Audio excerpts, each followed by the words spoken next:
ఈరోజైతే ఇంటి ముందటికి చెంచులక్ష్మి కట్ట జోగ్ అని ఒక ఆమె అయితే వచ్చింది.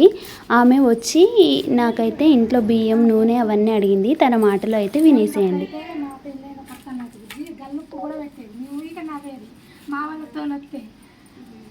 ఉప్పు కూడా అడుగుతారా అంటే అన్నీ ఊళ్ళని అడిగి పెట్టాలి మన దేవతకు అని.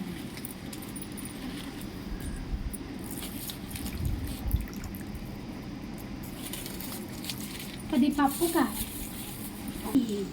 ఏమేమి ఏ దేవుడికమ్మా డబ్బాలు చెప్తే గాలికి పోతాను కవర్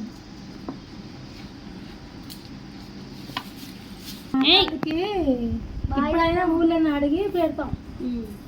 ఏమేమి అంటే ఇప్పుడు పసుపు, కారం, చింతపండు, ఉల్లిగడ్డ, నూనె, బియ్యం, పప్పు, కానికాయ అడిగి నాంచారమ్మకి అడిగి ఊళ్ళే అడిగి వంట పోయి చెప్తా దేవునికి చెప్తాం.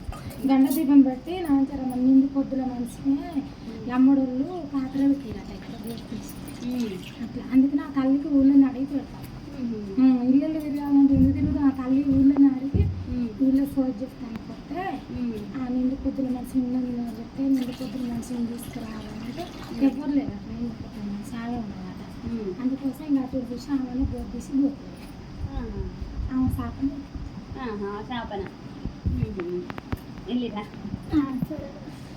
ఎప్పుడైనా నీకు పెళ్ళైన కంటి కూడా మీరు పడుతుంది. అదే ఒకసారి మీరు లెక్క పడుతుంది.